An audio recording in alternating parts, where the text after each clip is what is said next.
en el Instituto Raspanti y en el Seminario Diocesano Nuestra Señora del Carmen de la Diócesis de Perú.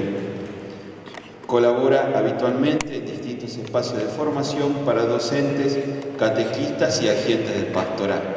El currículum breve. Agradezco la invitación a compartir este espacio de formación.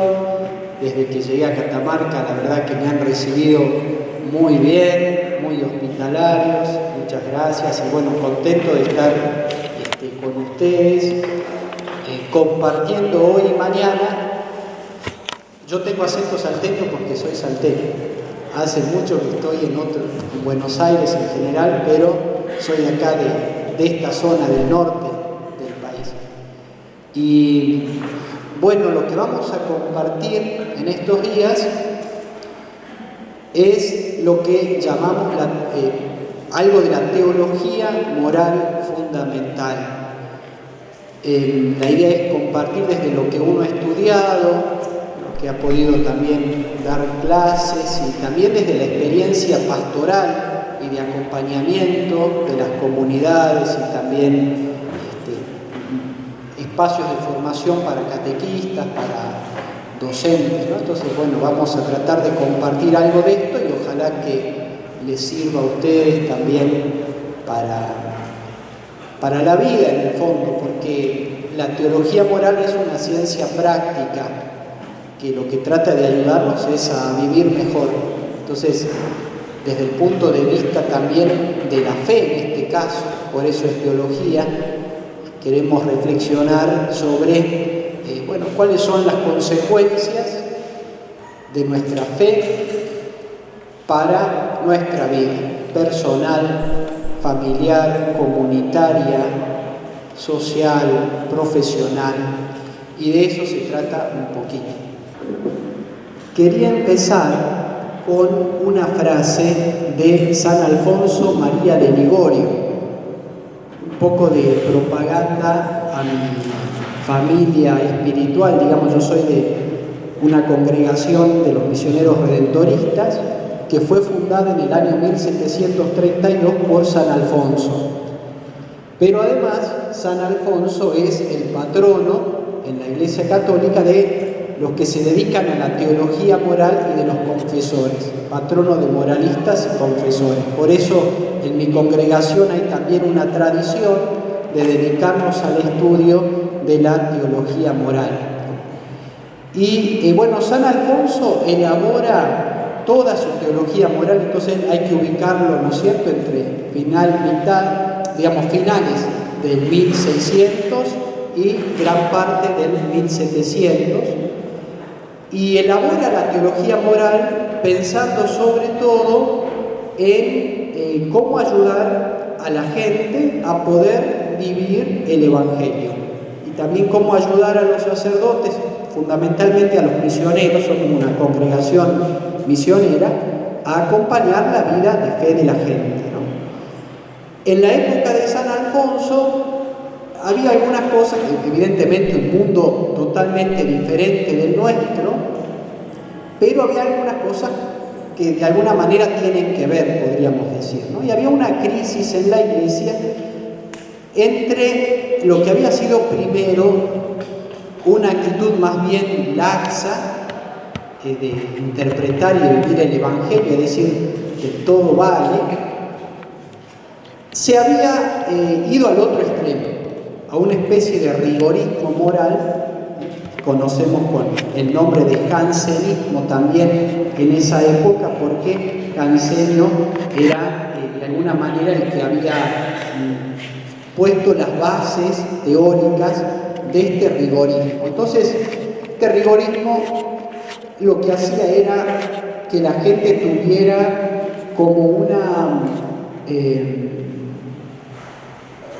pensar que siempre está como en pecado, que todo está mal, que en cualquier momento Dios te castiga, que mejor no acercarse a los sacramentos porque no vaya a ser que uno comulgue o se confiese y no está preparado y va a ser después. Pero en mi congregación hay también una tradición de dedicarnos al estudio de la teología moral. Acá se trata no de acallar preguntas, sino de plantearlas, de buscar juntos, de conversar, de dialogar. Ya en un ratito vamos a abrir ese espacio. Frente a esas preguntas, claro, uno dice, bueno, ¿y ahora qué hacemos con esto, no? Habría que evitar falsas soluciones, es decir, soluciones que en realidad no van a solucionar nada. Algunas son las que presenta este autor, López Aspitarte, que recién les citaba. Algunos, frente a esta situación, lo que aparece es una cierta nostalgia del pasado. Antes todo estaba más claro, todo tiempo pasado fue mejor, no hay que volver a la familia de antes, hay que volver a la escuela de antes, hay que volver a la iglesia de antes. Bueno, lo de antes ya está, no va a volver. Tampoco hay que pensar que lo de antes fue tan glorioso como a veces decimos. La familia de antes, la escuela de antes, la iglesia de antes, también tenían sus sombras, ¿no? Entonces, no se trata de volver a lo de antes porque sería como retroceder, pero evidentemente también hay valores y riquezas de ese antes que nosotros no queremos perder, eso sí. Es más, queremos seguir creciendo, ¿no? Entonces, pero no se trata de un volver, ¿no? Se trata de ir caminando hacia el futuro sin tener esa nostalgia del pasado y sí recuperando lo mejor de ese pasado. Pero no una vuelta atrás, no sería una solución ni posible ni deseable. Tenemos siempre que caminar hacia adelante sin negar ni dejar los valores auténticos que hemos recibido, nuestra tradición, nuestras raíces, pero haciéndolos crecer, ¿no? Otra tentación o falsa solución sería lo que hemos dicho recién, una especie de huida a la privatización. Bueno, viendo que hay tantas posturas diferentes, que no nos ponemos de acuerdo, bueno, yo me quedo con mi convicción, con lo que pienso, y que cada uno haga lo que pueda y que no nos molestemos. Una cierta tolerancia, pero una tolerancia que no nos enriquece. O sea, la tolerancia está buena, es necesaria y es el piso.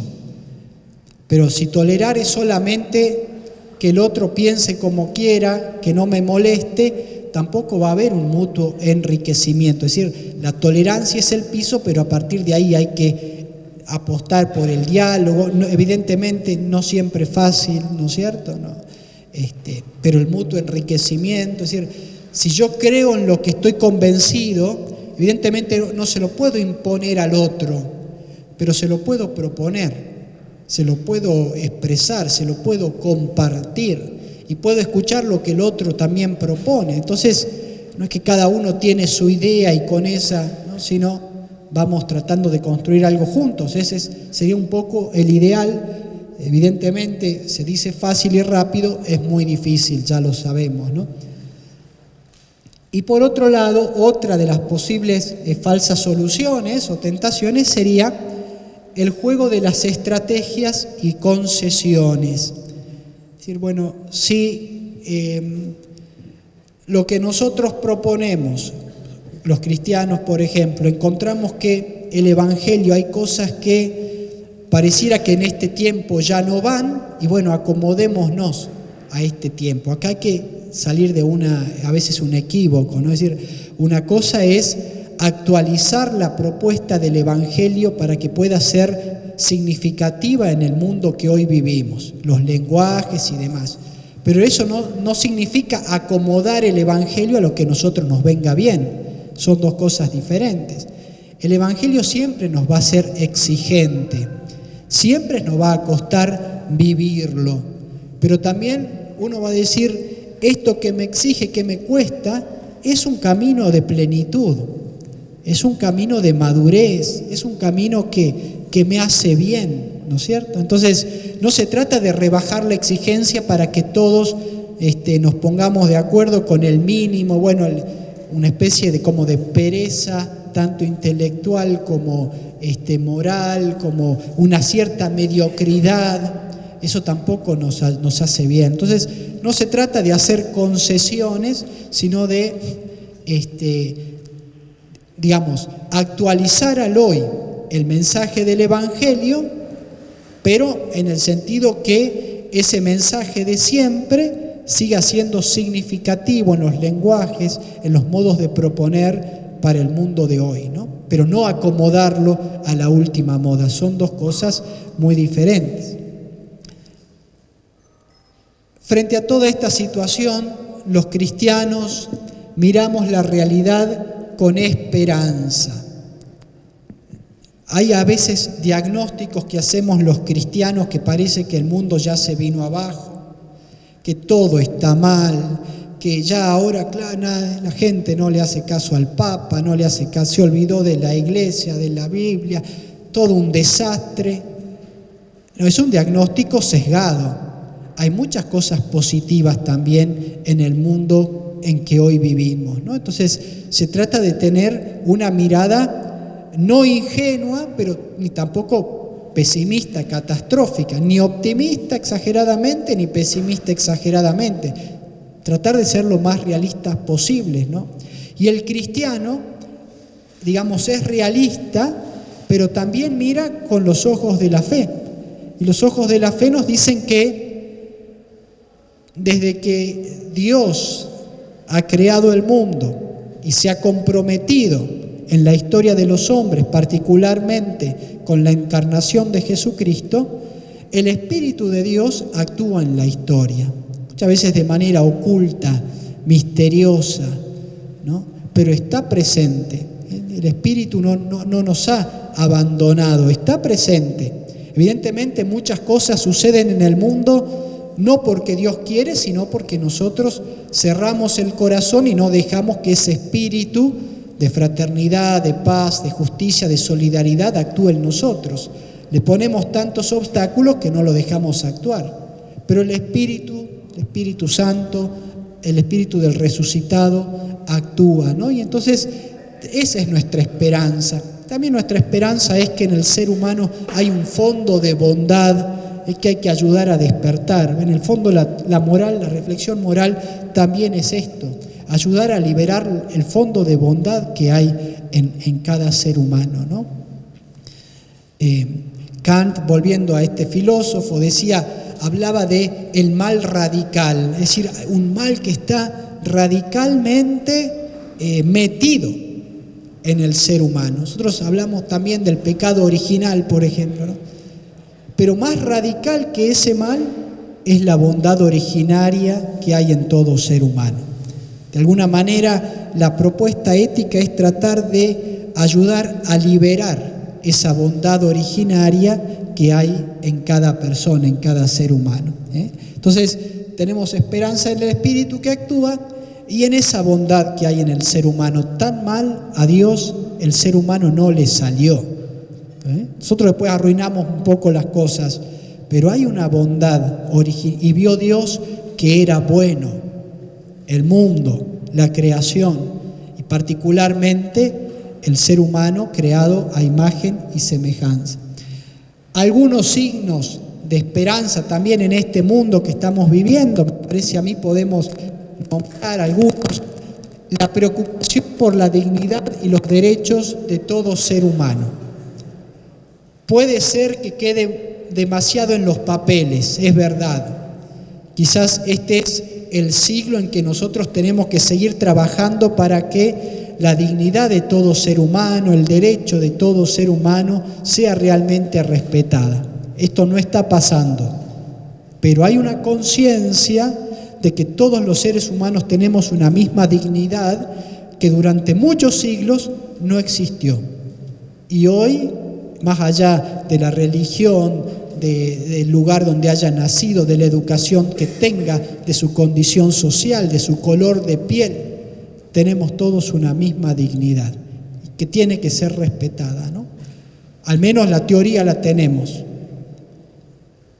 Un sentido de solidaridad, a veces un poco efímero, pero que se tiene que seguir profundizando, de lo que el Papa Francisco decía de la pandemia, ¿nos salvamos todos o no nos salvamos? Bueno, de alguna manera esto está presente, que no está presente en todos, ya lo sé, pero hay también como una valoración de esta solidaridad que de alguna manera quiere contrarrestar ese individualismo exacerbado que hablábamos recién, ¿no?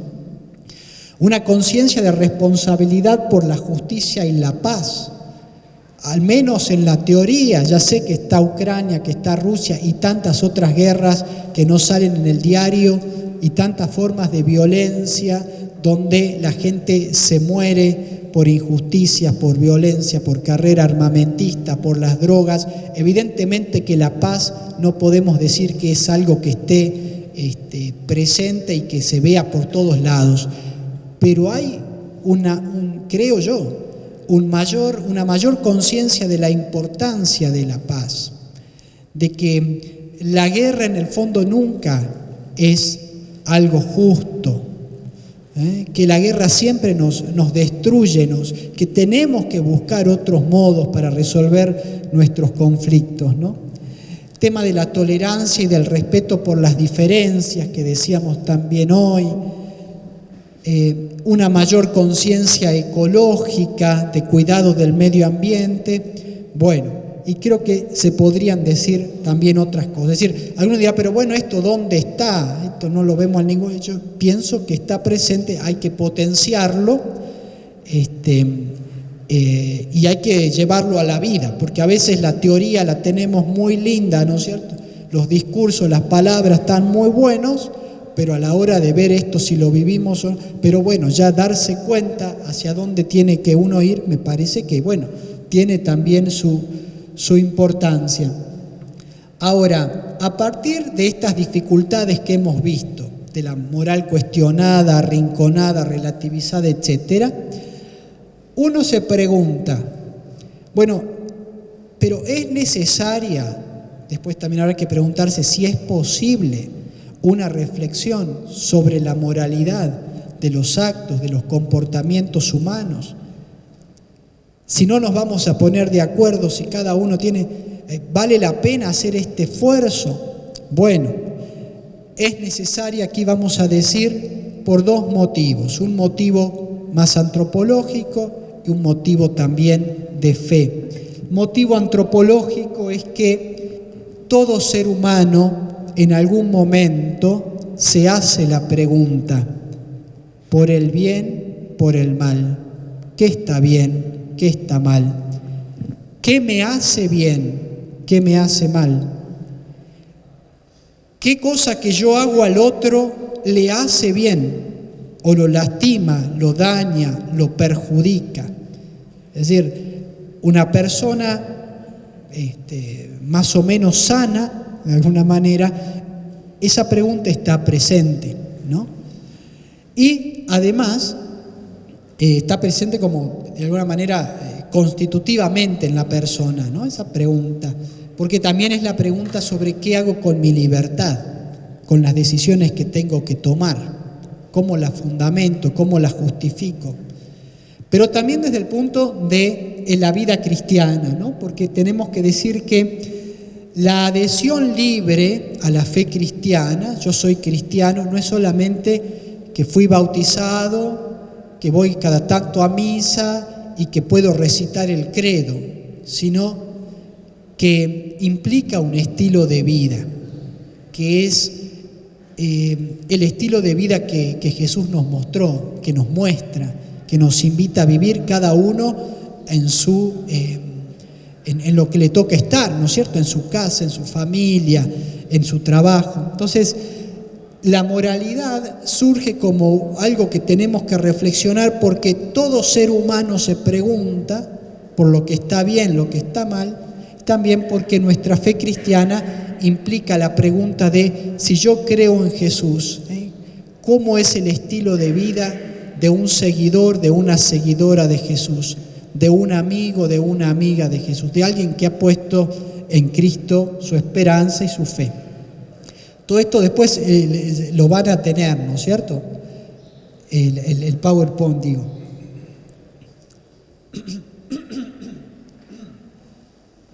Entonces, acá, siguiendo con estos temas introductorios, que parece que me está llevando más tiempo de lo que yo pensaba,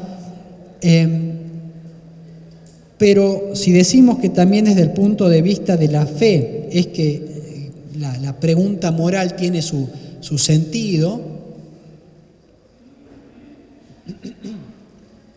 hay que preguntarse cómo hay que pensar esta articulación entre fe y vida, de la fe vivida, entre fe y moral. También acá sencillamente queremos decir lo siguiente, ¿no?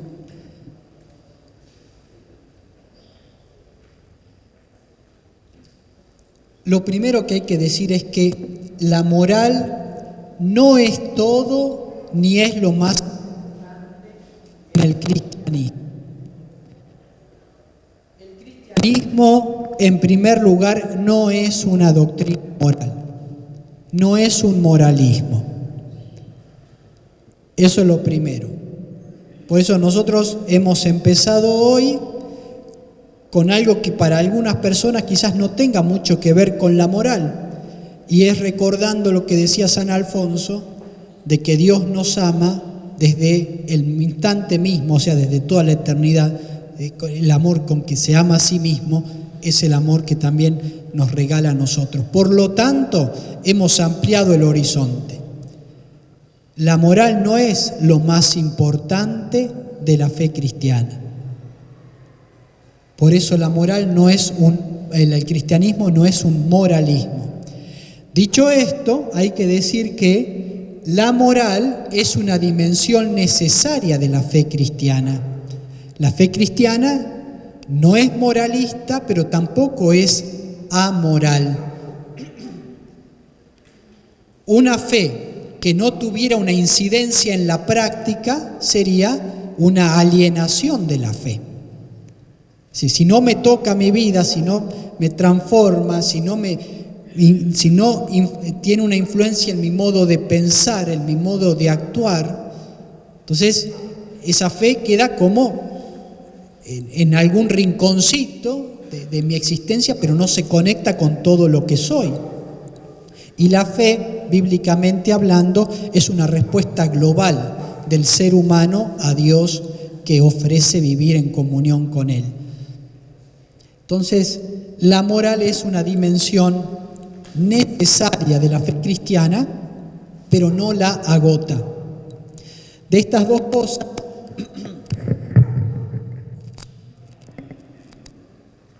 podemos decir entonces que la moral es, por lo tanto, el momento constitutivamente práctico y transformativo de la fe.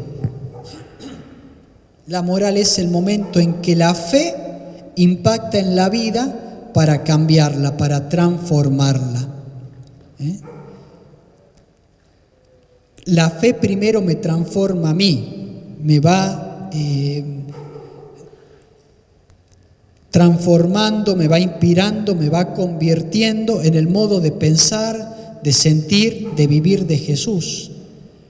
Esa transformación de mi vida hace que yo colabore con otras personas en la transformación del mundo según el querer de Dios, lo que llamamos el reino de Dios, que es el mundo más humanizado.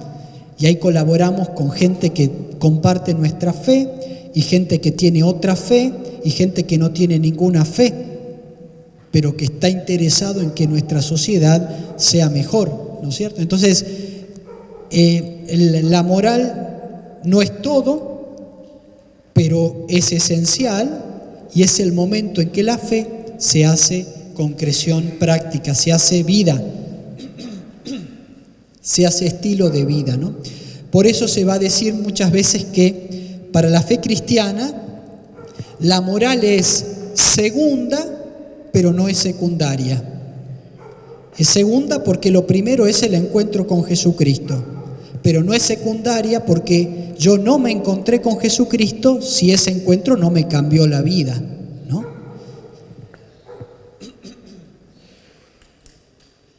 Y acá una frase del Papa Benedicto en Deus Caritas Est, número 1, que el Papa Francisco lo retoma en Evangelii Gaudium, número 7, que dice así: no se comienza a ser cristiano por una decisión ética o una gran idea, sino por el encuentro con un acontecimiento, con una persona, que da un nuevo horizonte a la vida y con ello una orientación decisiva. Es decir, en el centro de nuestra vida cristiana está el acontecimiento del encuentro con la persona de Jesús.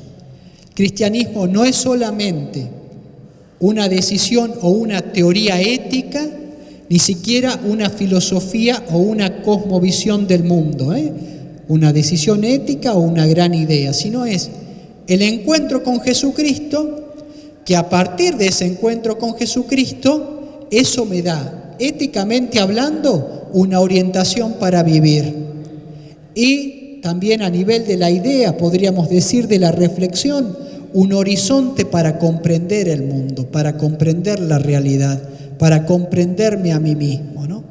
Entonces, tanto a nivel, digamos, la reflexión tanto teórica como práctica son consecuencia de este encuentro de la persona con el acontecimiento de Jesucristo, que es el origen de la vida cristiana.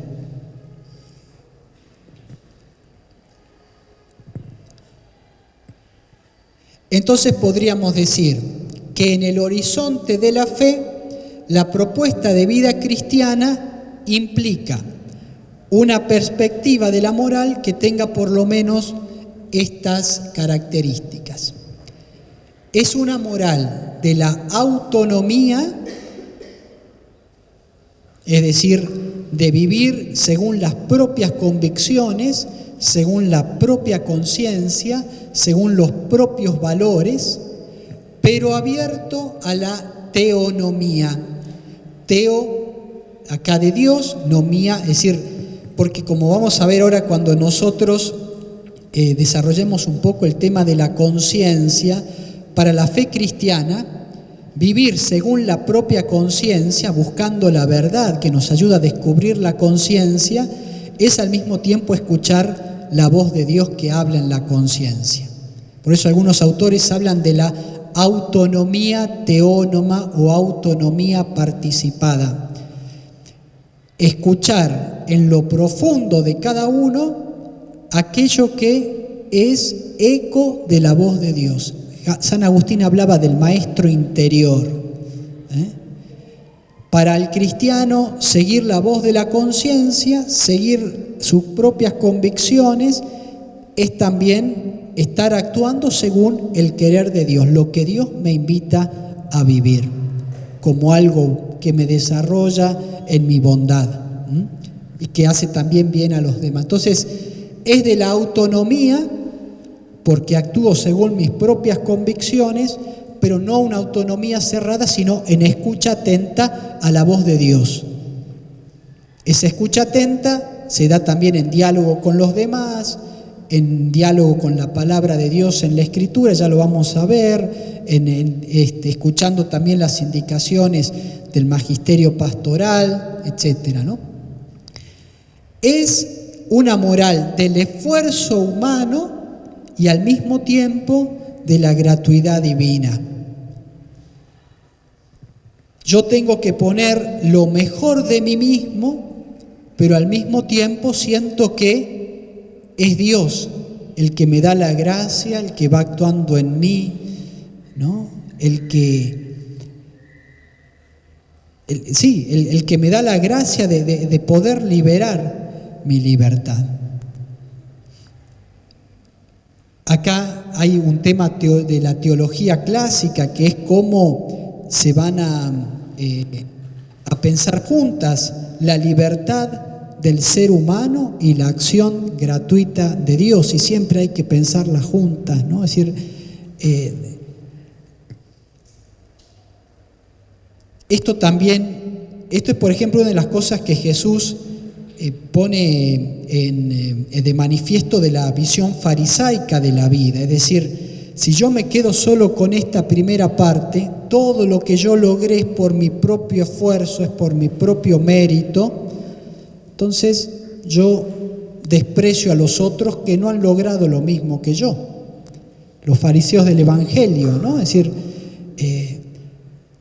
yo soy así, tengo esta vida intachable, no soy como este otro que es publicano, que es pecador, que es, ¿no?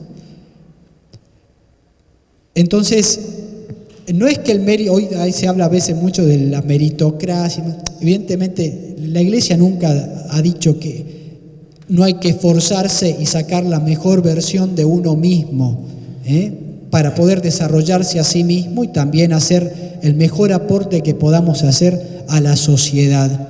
En ese sentido, hay que tratar de ser meritorios, hay que tratar de, más que no tanto compararme con el otro, porque después también se puede desarrollar una competencia, ¿no es cierto?, que a veces no nos acerca, sino competir conmigo mismo, es decir, cómo yo puedo seguir creciendo, madurando, no achancharme, cómo puedo seguir desarrollando, etcétera, ¿no?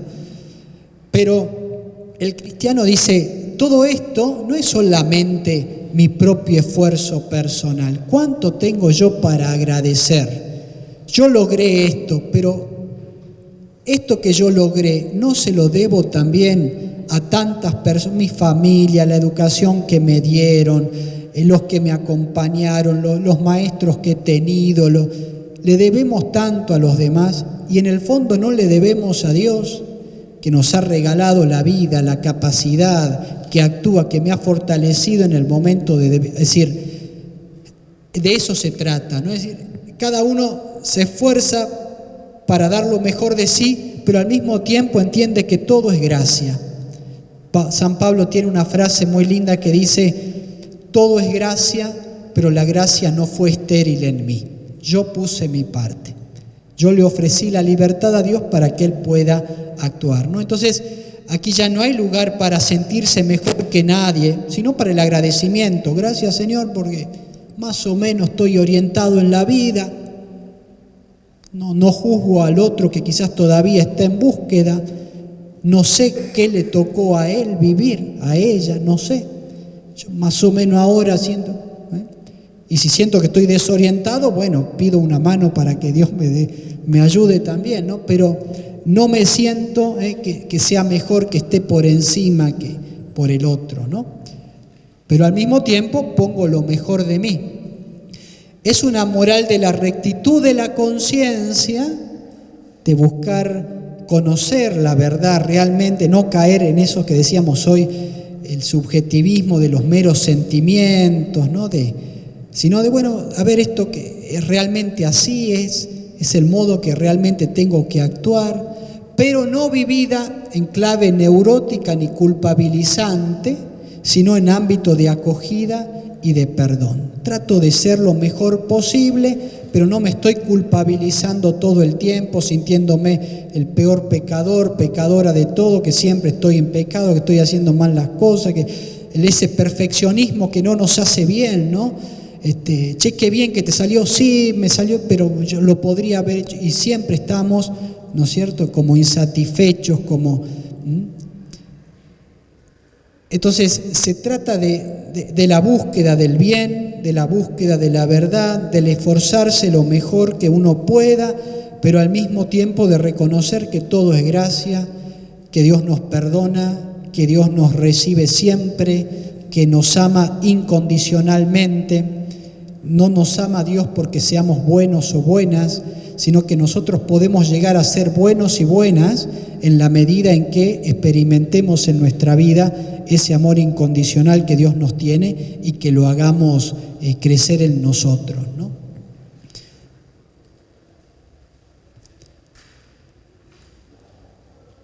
¿Qué podríamos decir acerca de la especificidad de la moral cristiana? Detrás de todo esto que yo estoy diciendo hay muchas discusiones y opiniones y que nos pueden ayudar y más o menos a nivel con una especie de síntesis, podríamos decir, ¿no es cierto? Pero a veces detrás de estas cosas hay ríos de tinta. ¿Qué es lo específico que ofrece la fe cristiana a la hora de los criterios de actuación, de discernimiento? Bueno, a mí me parece, yo estoy de acuerdo con aquellos que dicen que más que añadir nuevas prescripciones categoriales, nuevas normas, nuevas reglas, lo que la fe cristiana y la revelación nos ofrece es un nuevo horizonte de comprensión de la realidad y una mayor motivación para vivirlo. Es decir, ¿qué significa esto? No matar. Nosotros leemos en la Biblia que es uno de los 10 mandamientos que Dios da al pueblo de Israel a través de Moisés. Ahora, que matar está mal, se sabe también en otras culturas. Entonces, después hay que ver a quién no hay que matar, pero atentar contra la vida, ¿se sabe? Entonces, la razón humana, la conciencia humana, al experimentar el valor de la vida humana, es la que descubre que matar no está bien, que hacer violencia al otro no está bien, que no puedo hacerle a los demás lo que no quiero que me hagan a mí, la regla de oro, que está en la Biblia, pero que también está presente prácticamente en todas las culturas, como una regla general de cómo actuar, ¿no? Entonces, más que normas, mandamientos, reglas que sean solo para los cristianos, lo que la fe nos da es aquellas normas y valores que descubrimos a través de nuestra conciencia y también, ciertamente, concretamente a través de nuestra tradición, y ahí también están los valores que hemos recibido de nuestra fe, pero los valores que pueden ser compartidos por otros, con toda persona que busque conocer el bien y la verdad, porque la conciencia es la voz de Dios que habla en el corazón de toda persona, más allá de su fe o no. Lo que la fe cristiana entonces nos ofrece es ese horizonte de comprensión. Lo que decíamos hoy, es decir, cuando yo hago el bien, no solamente me estoy realizando a mí mismo, no solamente le estoy haciendo bien a alguien, sino también estoy respondiendo al amor de Dios, que me ha creado, que me ha regalado la vida, después he recibido la fe. Es decir, me ayuda a comprender con mayor profundidad, podríamos decir, el sentido de lo que hago. Y además también me da una nueva motivación para la acción humana. No solamente le respondo al otro, respondo también desde la fe al amor de Dios que se me ha regalado, ¿no? La novedad que trae Jesús, podríamos decir, consiste fundamentalmente en reorientar todo el conjunto de las normas y preceptos morales a su sentido profundo y su finalidad esencial. Es decir, poner todo en el contexto del auténtico amor de sí mismo, del amor al prójimo y del amor a Dios. Por eso, esto justo hablábamos recién con Julio, ¿no? En el espacio de recreo, cuando uno quiere transmitir, después lo vamos a ver, una normativa, un valor moral, nosotros entendemos que, primero, todo valor auténticamente cristiano es también un valor auténticamente humano. Si es un valor auténticamente humano, tiene que poder ser transmitido con argumentos racionales, podemos decir, ¿no?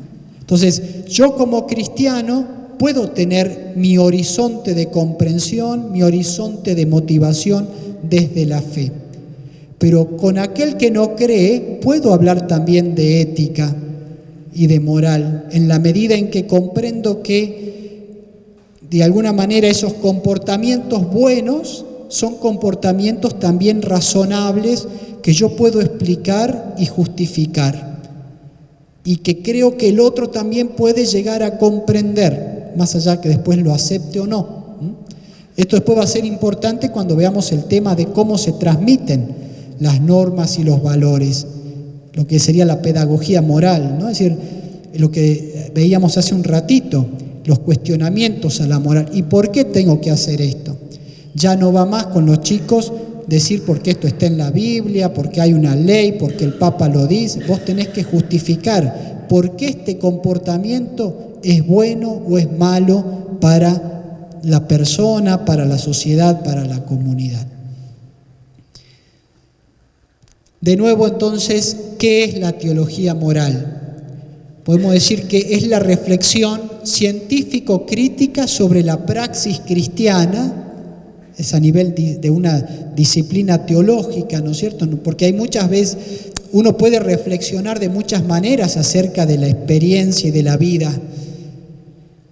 Una prédica, una catequesis, una reflexión personal, pero lo teológico implica que esto sea reflexionado en el nivel de una disciplina que tiene, que acá no lo vamos a poder desarrollar, ¿no es cierto?, pero tiene sus presupuestos epistemológicos, su metodología, su carácter de cientificidad a su modo. No le pidamos a la teología, las mismas características de la ciencia que tiene, no sé, la matemática, la física, la biología o la química. Se trata de otro tipo de discurso y por lo tanto pero tiene también que tener su rigor epistemológico, metodológico, su objetivo claro, ¿no? Entonces la teología moral es una reflexión científico-crítica sobre la praxis, sobre la vida cristiana, es decir, sobre el significado y la perspectiva del comportamiento humano y de la acción del cristiano en el mundo. El sujeto de esta reflexión es la comunidad cristiana que peregrina en la tierra y que comparte con la humanidad entera los gozos y las esperanzas. Si bien la teología se mueve en un nivel académico de las instituciones académicas, de las facultades, etcétera, la teología no puede agotar lo que es la reflexión sobre la praxis. Esto lo tienen que hacer en diálogo permanente con los cristianos de a pie, con nosotros, con las comunidades y también con el magisterio que ejerce el Papa y los obispos en la Iglesia. Es decir, es toda la comunidad cristiana en sus diferentes funciones y con sus roles y sus dones la que se pregunta: ¿cuáles son las consecuencias prácticas de mi fe para la vida personal, familiar, social, profesional, etcétera? En ese sentido, podemos decir que, en cuanto a disciplina teológica, la teología moral tiene en primer lugar que establecer qué es lo que va a estudiar, el objeto, ¿no? Es decir, en la definición clásica de ciencia, una de las cosas que va, a partir del objeto también va a salir después el método que yo tengo que utilizar para el conocimiento de ese objeto. Y bueno, la ciencia clásica distinguía esto: el objeto material, la cosa en sí que voy a estudiar, y el objeto formal, desde dónde, con qué luces los voy a alumbrar, qué perspectiva quiero destacar de ese objeto. Por ejemplo, hay muchas ciencias que estudian al ser humano, pero lo estudian desde distintos puntos de vista. La biología, que se dedica al estudio del ser humano, lo estudia desde ese punto de vista. La filosofía lo estudia desde en cuanto que es un ser racional, etcétera. La medicina, la psicología, en fin, todos o ramas de estas ciencias tratan de conocer al ser humano desde algún punto de vista, y eso es el objeto formal. El objeto material de la teología moral sería lo que hemos dicho recién: el comportamiento humano responsable en cuanto que es calificable como bueno o como malo. Desde ese punto de vista, el objeto de la teología moral es también el mismo objeto de la ética filosófica o de la filosofía moral, ¿no? Es decir, el comportamiento humano responsable, es decir, aquel que yo puedo dar cuentas porque lo he realizado de manera consciente y libre, visto desde el punto de vista de si es bueno o es malo, si humaniza o deshumaniza. El objeto formal, digamos, a la luz de qué vamos a estudiar este comportamiento, el documento del Concilio Vaticano II que desarrolla la relación de la Iglesia con el mundo, se llama la Gaudium et Spes, los gozos y las esperanzas. En el número 46 dice que se van a estudiar o se van a reflexionar sobre las problemáticas actuales a la luz del Evangelio y de la experiencia humana.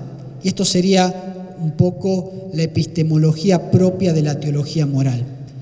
Cuando se dice Evangelio, no son solo los 4 Evangelios, sino todo lo que nosotros tenemos por revelación, la palabra de Dios, pero también en esa palabra de Dios que nos ayuda a interpretarla el magisterio de la Iglesia, la tradición, los teólogos de la Iglesia, es decir, todo lo que nosotros es una reflexión y una interpretación de esa palabra que hemos recibido. Pero eso solo no basta. La otra fuente de conocimiento es la experiencia humana. Acá se dice más que a la luz de la fe y de la razón.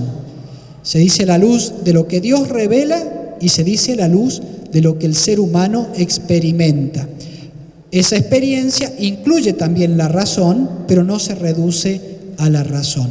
Acá también aparece todo el aporte de lo que serían la propia experiencia, que incluye sentimientos, que incluye valores, estimación de valores. Acá también aparece ya no solamente como en la historia de la teología moral, donde fundamentalmente se pedía auxilio a la filosofía, sino también a las nuevas, digamos, a partir de la modernidad, todo el desarrollo de las distintas ciencias y disciplinas que pueden ayudar a comprender esto, ¿no? Optatam Tosius XVI, otro texto del Concilio Vaticano II, decía: póngase una atención especial en perfeccionar la teología moral. Estamos hablando del año 62 a 65, ¿no? El Vaticano II. Su exposición científica, alimentada en mayor grado con la doctrina de la Sagrada Escritura, ha de iluminar la excelencia de la vocación de los fieles en Cristo y su obligación de producir frutos en el amor para la vida del mundo. Es decir, este es el texto del Concilio Vaticano II que dice: hay que renovar la teología moral de la Iglesia y hay que tener particular atención, hay que poner particular atención a estos puntos, ¿no? Entonces, en esta diapositiva que sigue, vamos a hacer un pequeño desglose de lo que la Optatam Tosius le está pidiendo. Primero, que sea una reflexión de carácter científico dentro de lo que la teología tiene o se entiende por carácter científico de la teología, que, como dijimos, no puede ser equiparada a la cientificidad o a los métodos de una ciencia dura, ¿no es cierto? Porque estamos en otro registro del conocimiento. Este carácter científico significa que no es meramente exhortativo, sino que se trata de un estudio sistemático que cuenta con sus fuentes y principios, su metodología y sus conclusiones. Y este estudio no puede estar reservado a la ética descriptiva, sino que también se aplica a la ética normativa. Es decir, es una reflexión que no solamente me ayuda a comprender cómo se está viviendo actualmente, sino que también trata de darme o de ayudarme a pensar normas para ver cómo tengo que vivir. No solo describir la moral vivida, sino también ayudarme a encontrar una regla, una normativa que me oriente a tomar buenas decisiones. Aparece el aspecto tensional, vocacional, podríamos decir, ¿no? Es decir, la moral tiene que ver con que estoy llamado a ser y a vivir de manera auténticamente humana. Todos tenemos la vocación a desarrollar nuestras potencialidades como personas, es decir, esto evidentemente incluye, ¿no? Si uno se pregunta en la vida, bueno, ¿cómo puedo ser un buen padre, una buena madre de familia? ¿Cómo puedo ser un buen cura? ¿Cómo puedo ser un buen médico? ¿Cómo puedo ser un buen docente? ¿Cómo puedo ser un buen político? La moral asume todas esas preguntas desde una pregunta que supone todo esto, y es: ¿cómo puedo ser una buena persona? Que se refleje en ser un buen papá, una buena mamá, un buen hermano, un buen vecino, un buen médico, un buen docente. Pero todo eso haciéndolo como buena persona. Esa es la vocación, de alguna manera, que la moral quiere ayudar a vivir, ¿no? Es decir, este aspecto tensional, porque es un camino que voy desarrollando, estoy en tensión hacia eso, tiene que ver con que la bondad ética brota del ser del hombre y tiende al hacerse de ese mismo ser humano, de la misma persona. Tiene un carácter personal, no solamente se fija en los actos que realiza la persona, sino en cómo la persona se va realizando a sí misma mediante esos actos, en esa búsqueda de felicidad y de proyecto personal, integral que tenemos cada uno, haciendo de Cristo, del modelo de Cristo, del estilo de vida cristiana, que nos presenta Cristo, la regla de vida. Es decir, el cristiano no sigue tanto una cantidad de normativas y de reglas, sino que para el cristiano la norma de vida, la regla de vida es una persona, es Jesús. No se trata solamente de copiar a Jesús, sino de conocer el modo de pensar de Jesús, de sentir de Jesús, de actuar de Jesús, y en mi vida concreta, cómo yo actualizo ese estilo de vida.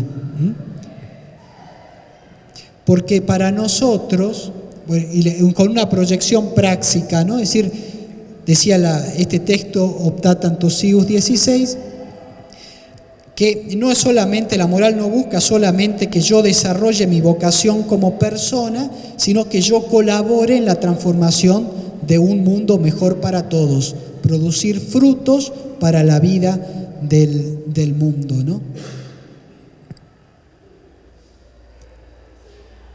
Bueno,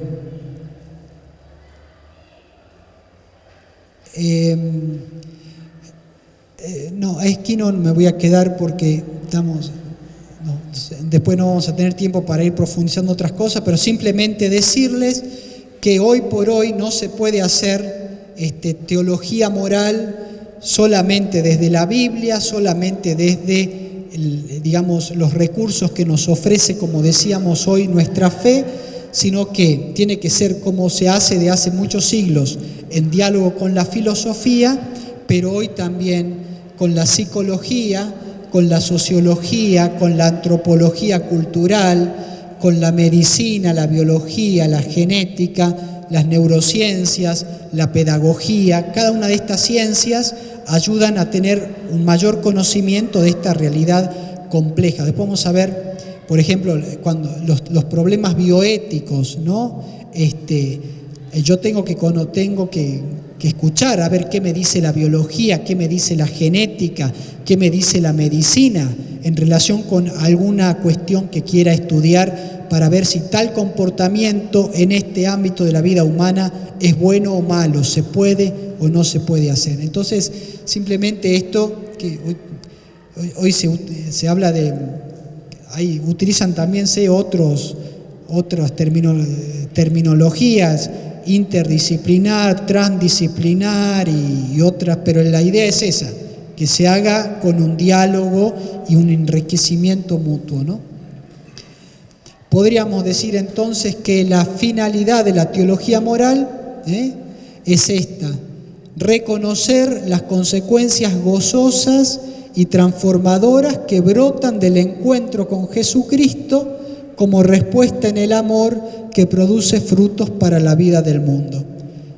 Que el amor no quede solamente en un sentimiento o una idea, sino qué consecuencias prácticas, gozosas, porque la moral tiene que ser también el desafío de crecer cada día, de madurar cada día, aunque sea difícil, pero es, digamos, la moral cristiana tiene que entenderse siempre como una propuesta del Evangelio, y el Evangelio es buena noticia. No es es exigente, sí, pero no es una carga pesada solamente. Es decir, que uno no sabe, me pusieron esta carga y la tengo que llevar como pueda, y no le encuentro mucho sentido, pero no, es descubrir que hay un estilo de vida que me ofrece una plenitud, ¿no?, de vida humana, de desarrollo personal, de colaborar con la transformación del mundo, que cuesta, pero que vale la pena, porque uno ha encontrado que ese estilo, que lo vivimos cada uno como podemos, nuestros defectos, nuestros pecados, nuestras dificultades, pero que estamos en ese camino, ¿no? Entonces, ya para llegar al final de esta primera parte y después dialogar un poquito, tradicionalmente la teología moral, que es una disciplina dentro de la teología, ustedes han tenido o están teniendo distintas disciplinas teológicas, ¿no? Antropología, cristología, eclesiología. Bueno, la teología moral tiene también sus subdivisiones. Desde Santo Tomás de Aquino, la principal subdivisión de la teología moral sería entre una moral general y una moral especial. Decía Santo Tomás en la Suma Teológica, la ciencia moral, es decir, el tratado de los actos humanos, debe exponerse primero en universal y después en particular.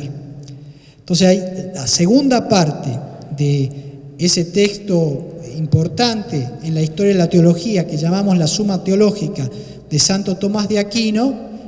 La segunda parte de esa suma está dedicada a la moral y tiene dos partes a su vez.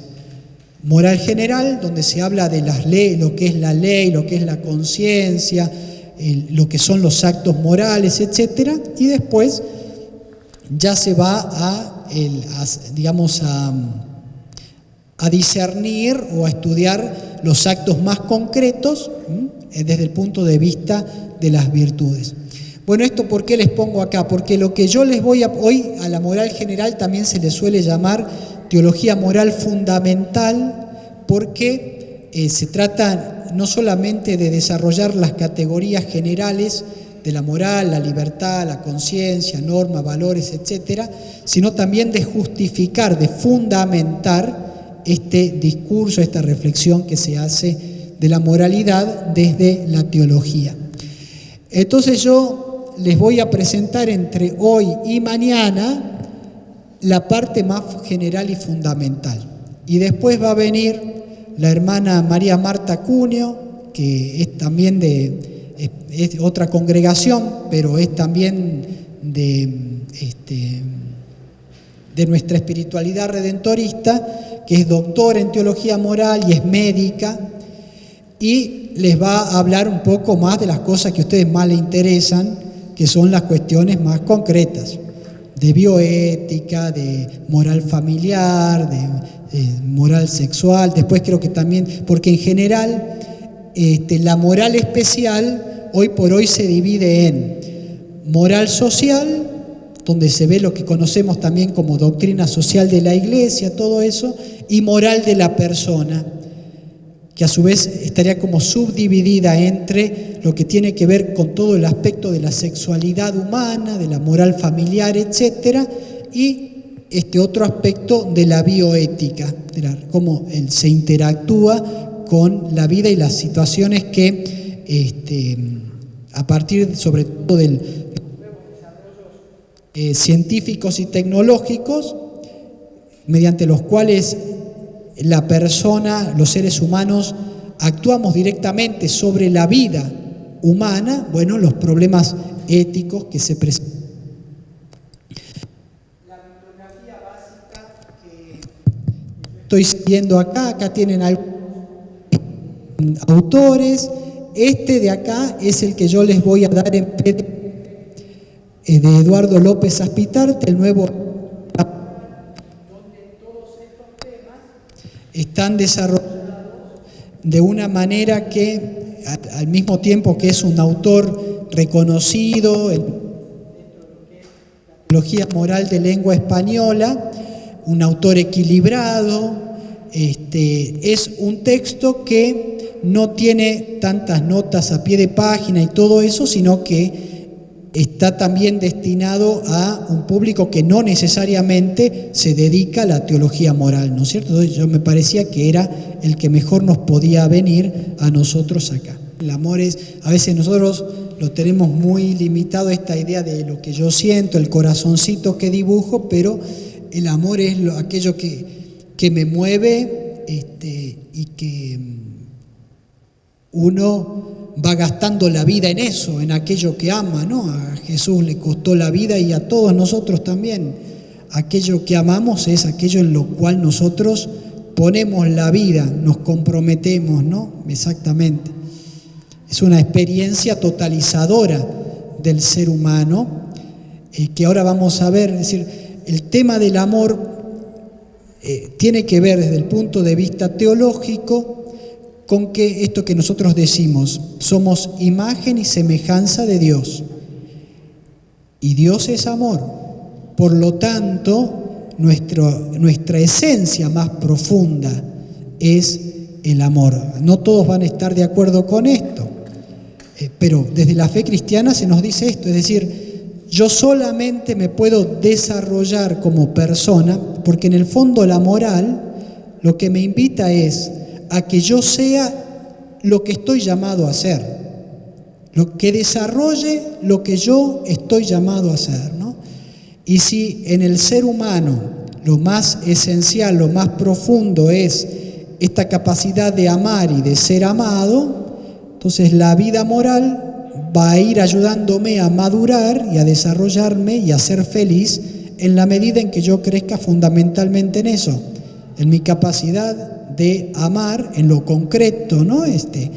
Tanto a nivel interpersonal como el servicio que yo hago, la profesión, lo que yo aporto a la sociedad, en la comunidad, etcétera. Es decir, un amor concreto, no solo afectivo, sino fundamentalmente efectivo. Pero entonces el mandamiento del amor no es algo que a Jesús se le ocurrió. Mire, ustedes tienen que amarse, punto.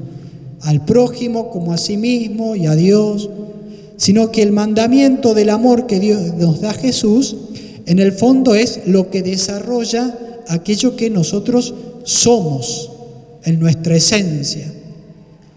Dios es amor, dice la primera carta de Juan, nosotros estamos hechos a imagen de un Dios que es amor, por lo tanto, la comunión con los demás me realiza auténticamente, me desarrolla, me da una felicidad más plena.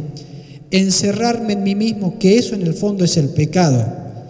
El pecado atenta contra mi capacidad de comunión con los demás y con la creación y con Dios. ¿Y qué hace? Me encierra en mí mismo, mi individualismo, mi egoísmo, y entonces me entristece, porque no estamos hechos para eso.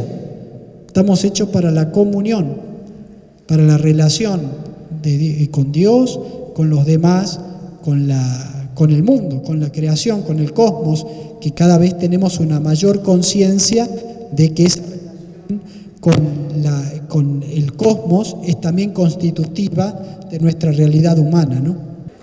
Si nosotros decimos que la vida ética es al mismo tiempo una respuesta a la alianza que Dios ofrece, que habíamos dicho, una respuesta al amor que Dios nos ofrece, y al mismo tiempo un desarrollo de la vocación humana, entonces uno se pregunta, bueno, ¿y quién es ese Dios al cual uno trata de responderle con la vida. Esa es la pregunta teológica sobre nuestra comprensión acerca de quién es Dios. Y después también la comprensión antropológica. ¿Quién es el ser humano? ¿Quiénes somos nosotros? Para descubrir, cuál es aquello que en nuestra realidad, en nuestra vida, en nuestra esencia, digamos, más auténtica, tenemos que desplegar. Entonces, la pregunta sobre Dios y la pregunta sobre la realidad humana me van a determinar después también cómo yo voy a pensar y voy a proponer y voy a tratar de vivir y voy a reflexionar la moral. Entonces ya anticipamos esto, que nosotros partimos no de un Dios en abstracto, de un Dios que sea el fruto de una reflexión racional, filosófica, sino de un Dios que se nos ha revelado en Jesucristo, en Dios hecho hombre, ¿no? Y podríamos de alguna manera sintetizar, esto lo adelantábamos hace un ratito también, ¿quién es Dios? En esta frase de la primera carta de Juan: Dios es amor. Este amor que precisamente es lo que, para que no nos quede, como decíamos recién, simplemente en lo afectivo o en el sentimiento, que también lo incluye, pero que es un amor que se expresa fundamentalmente en el ofrecimiento, en la entrega de la propia vida, que es lo que celebramos la semana pasada, ¿no? El amor del papá, de la mamá cuando se levanta a la noche a atender al nene que está con fiebre, el amor del docente que trata de, dentro de lo que puede, preparar su clase, hacerlo, el amor que en la vida concreta nosotros tratamos. Entonces, Dios nos ha expresado su amor en Jesucristo, hasta el extremo, ¿no? Entonces tenemos que decir que la cuestión sobre la comprensión de Dios, quién es Dios, es determinante para la vida cristiana en general y para el discurso teológico moral en particular. Si yo no sé quién es Dios, a quién estoy respondiendo, qué es lo que me pide, entonces voy a tener también dificultades para poder responder. La imagen definitiva de Dios está dada a través del misterio de la comunión trinitaria. Dios Padre, Hijo y Espíritu Santo, que es comunión. Por eso decíamos, Dios es amor en sí mismo. Incluso antes de volcar su amor en la creación, en el mundo, Dios en sí mismo ya es amor, porque no es una mónada, no es es un Dios único, sí, pero no es digamos un monoteísmo de una sola persona. Siempre cuando hablamos de Dios es complicado porque estamos hablando de una realidad que nos trasciende, pero nuestra fe dice que en ese único Dios tenemos tres personas. Por lo tanto, el amor es posible, ¿no? Padre, Hijo y Espíritu Santo. Entonces nosotros venimos de esa comunión, de ese amor trinitario, y hacia ese amor trinitario, a esa comunión con Dios y con los demás, es que nos vamos dirigiendo. Entonces, lo que Jesús nos cuenta, lo que Jesús nos explica, nos muestra con su palabra, sus gestos y sus obras, es que Dios es un Padre misericordioso. Nosotros estamos en nuestra vida de fe respondiendo moralmente a un Padre que es amor incondicional, que es misericordia. Y aquí ya vamos entendiendo un poco de esto que decíamos más generalmente, por qué es importante la imagen o la comprensión que nosotros tenemos de Dios. Porque como les decía, en la época Alfonso, el Dios que el jansenismo, esta corriente rigorista que estaba presente en esa época y que muchas veces está presente, ¿qué es lo que contaban acerca de Dios? Que Dios fundamentalmente es un juez severo. Entonces, es alguien que está todo el tiempo atento a ver qué haces bien, qué no haces bien. Había mucha intranquilidad, mucha angustia de conciencia. La gente pensaba que todo el tiempo estaba pecando, o capaz que hoy estamos en el otro extremo, ¿no? Que nada es pecado, que nada está bien, que todo se puede hacer, ¿no? Tampoco eso es bueno, porque nos dañamos unos a otros.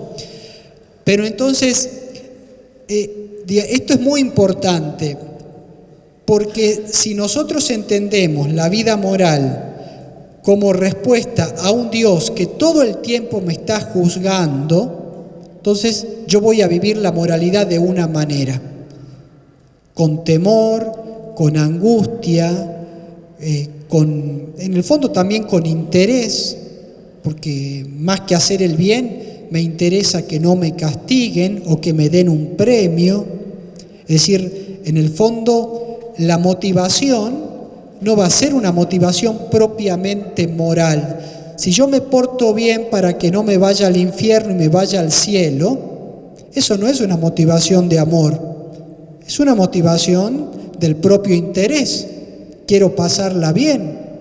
Si no la paso tan bien ahora, pues espero después de pasarla un poco mejor, ¿no? Entonces, si yo tengo, si mi vida moral es la vida que yo voy viviendo frente a un Dios que para mí es fundamentalmente un juez, bueno, yo voy a tener una cierta idea de lo que es esa vida. Ahora, si voy al Evangelio, ¿no? Y descubro que en el Dios de Jesucristo se nos manifiesta un Padre que es misericordioso, que me ama incondicionalmente, que es el Padre de la parábola del Hijo pródigo, que está siempre dispuesto a recibirme y a darme otra oportunidad, entonces yo trato de vivir bien porque me siento que he recibido tanto, he sido tan amado, que yo también quiero responder con amor al amor que Dios me regala, ¿no? Ya decía San Alfonso, la conversión, y otros santos también, conversión por miedo no dura mucho. La conversión que es profunda, que realmente es la que se hace por amor, de la experiencia del amor, decíamos recién, del encuentro con el acontecimiento de la persona de Jesús, es que sale como respuesta querer también amar como uno ha sido amado, ¿no? Entonces, Dios es amor, dice la primera carta de Juan, que decíamos recién. Su ser y su obrar consiste en obrar misericordiosamente. Dios no puede hacer otra cosa que no sea amar, porque es su esencia. Todo lo que Dios hace, y aún podríamos decir, es verdad, pero en la Biblia se habla del castigo, sí, se habla a veces de castigo en el Antiguo Testamento. En todo caso, serán correcciones, si es que queremos mantenernos en esta idea. En todo caso, será siempre como la corrección que hace el docente, que hace la mamá, el papá, para nuestro bien.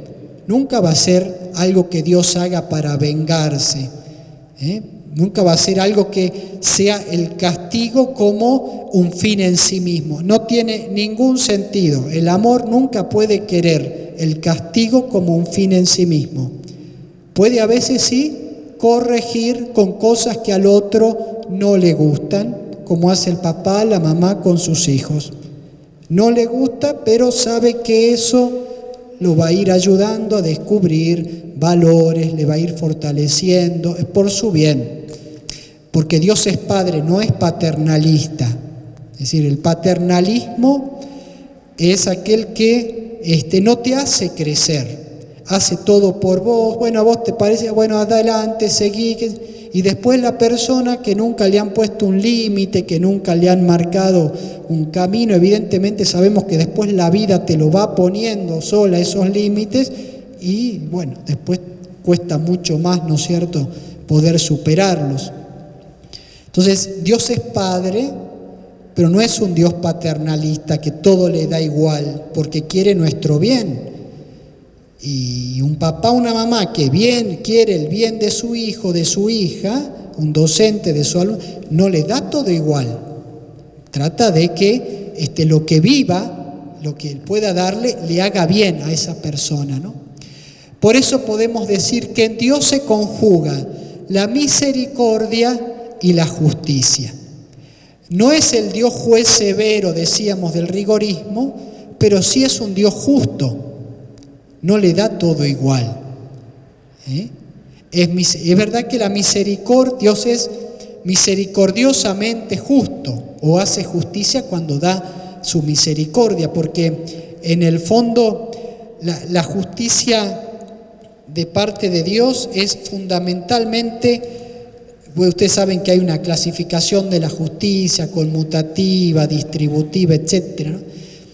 Pienso que de parte de Dios, fundamentalmente la justicia es la justicia que podríamos decir reparadora o restauradora. Es decir, la justicia de Dios es la que nos justifica, la que nos restaura, la que nos repara. Restaura a la víctima, porque es la que en primer lugar, la víctima de un comportamiento injusto, violento, necesita que se le haga justicia, por supuesto. No es que todo da igual, no es que perdonamos y acá no pasó nada. Si alguien ha sufrido una injusticia, una violencia, si ha sido vulnerado en sus derechos, esa víctima necesita que se le haga justicia. Y es bueno, y que se repare en la medida de lo posible. Y así se restaura. En la medida de lo posible hay actos que evidentemente de injusticia que son irreparables. Pero la misericordia de Dios hace justicia también con el victimario, que tiene que cambiar, que tiene que restaurarse, que tiene que pedir perdón, que tiene que tratar de hacer lo que esté ahora dentro de lo posible para reparar el daño que ha hecho. Entonces, la misericordia no es todo es igual, aquí no pasó nada, no. Supone la justicia, pero esa justicia no es venganza. Esa justicia busca una reparación y una restauración, en primer lugar de la víctima, pero también darle una nueva oportunidad al que ha ofendido o al victimario, de que pida perdón, de que cambie, de que repare el daño que ha hecho, porque eso es ser realmente misericordioso, es comprender, pero también pedir al otro que haga aquello que le va a hacer bien a sí mismo y a los demás, ¿no? Esto lo trata el Papa Francisco. ¿Se acuerdan que hace unos años fue el año del jubileo extraordinario de la misericordia? Entonces él ahí saca una carta de convocatoria, una bula, Misericordiae Vultus, el rostro de la misericordia, lo pueden ver en internet, y él ahí habla un poco de esta relación entre misericordia y justicia, que no son dos cosas que haya que elegir una o la otra, sino que desde la misericordia se asume también la justicia. Por supuesto que de esto podríamos hablar, discutir y hacer muchos matices, pero seguimos adelante, después si alguien quiere podemos profundizar en esto, ¿no? El Dios en el que nosotros creemos es un Dios que se ha comprometido con la historia. Creemos en un Dios encarnado. ¿Esto por qué es importante? Porque a partir de la encarnación de Dios en Jesucristo, la espiritualidad cristiana no puede ser una espiritualidad desencarnada.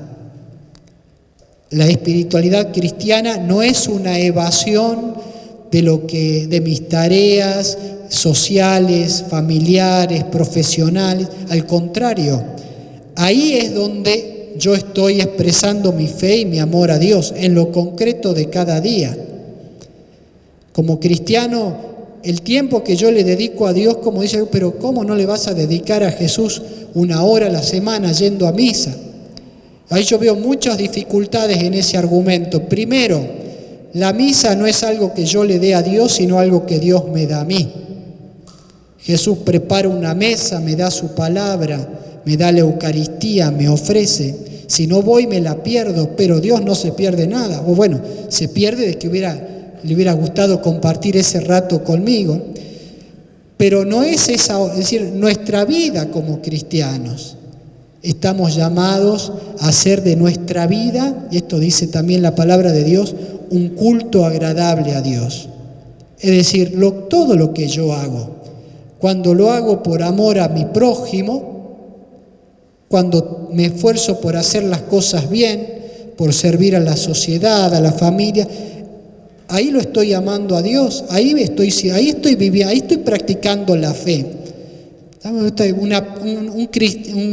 veces dicen un católico practicante. ¿Por qué? Porque va a misa. Es poquito eso. Un católico practicante es aquel que trata de practicar en su vida el estilo de vida de Jesús, como le sale, con muchos errores, muchos defectos. El justo peca 7 veces al día, dice la palabra de Dios, pero trata de decir, bueno, el Señor me ama, me enseña un camino de amor, trato también de vivir de esa manera, apuesto por este estilo de vida, trato de comprenderlo, de realizarlo, ¿no?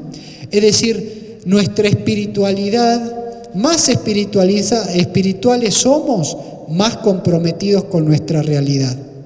Porque en el fondo para el cristiano ser espiritual no es evadirse, sino es dejar que el Espíritu Santo actúe en mi vida y produzca frutos para la vida también de los demás. Dios respeta y promueve la libertad y las potencialidades humanas. Esto implica entonces que nosotros también vivamos nuestra fe de una manera adulta y responsable. Nosotros tenemos, una cosa es el ser como niños del Evangelio. El que no se hace como niños no entrará en el reino. Otra cosa es vivir una vida de fe infantilizada. No. Dios nos quiere cristianos, cristianas, adultos. Nos quiere libres, respeta nuestra libertad. Por lo tanto, nuestra fe es algo que nosotros tenemos que proponer, pero ya nunca más imponer, porque ni siquiera Dios se nos impone. Dios nos atrae, nos ofrece su amor, nos marca un camino, pero aunque le cueste, termina respetando nuestra libertad.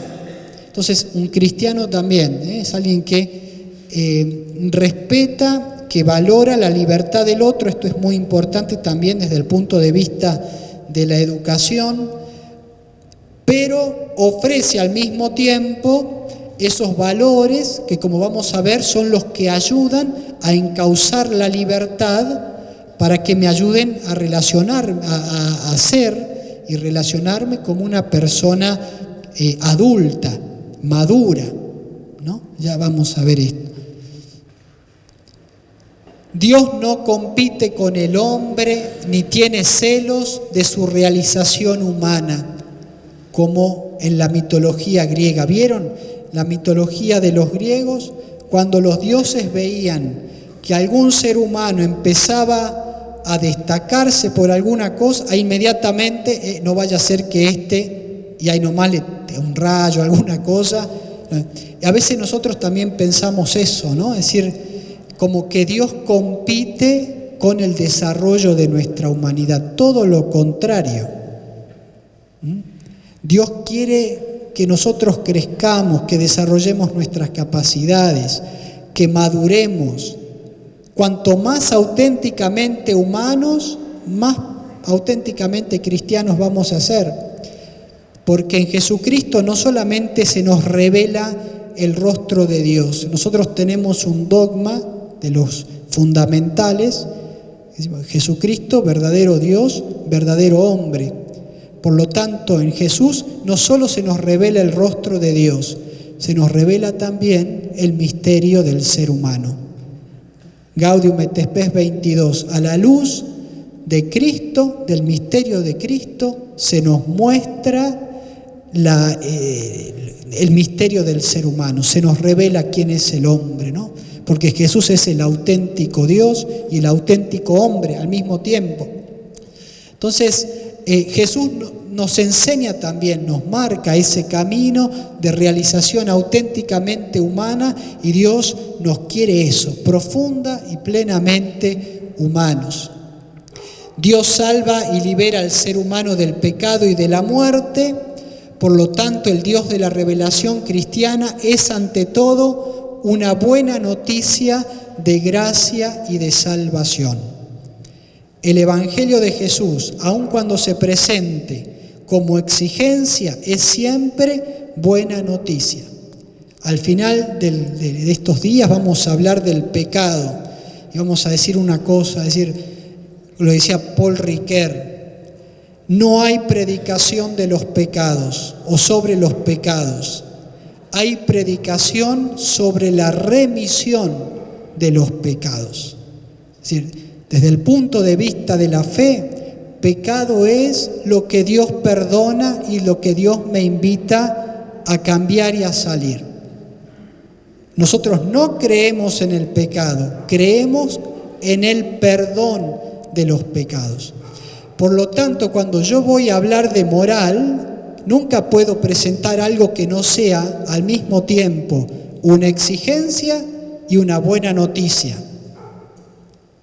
Es una buena noticia, porque no estamos hablando de responder a ese Dios, como decíamos recién, del juez rigorista, del jansenismo, a quien no. La buena noticia es que puedo ser mejor, que todavía no tengo desarrollada mi mejor versión, que todavía tengo mucho por crecer, puedo madurar, esa es la vida moral, ¿no? Tampoco es que sea tampoco ya sabemos, cuesta y nos cuesta a todos y no es fácil, y a veces cuesta hasta las lágrimas, ¿no? Pero es un camino de plenitud. Por eso la moral siempre tiene que ser presentada desde esta perspectiva del Evangelio, es decir, de la buena noticia. Dios me quiere hacer crecer, me quiere ayudar a madurar, me quiere ver más feliz, más auténtico. Dios que se nos ha revelado en Jesucristo es también el Dios que muestra su condescendencia y pedagogía con los hombres, un Dios que se pone a la par, que nos tiene paciencia. La misericordia también es eso.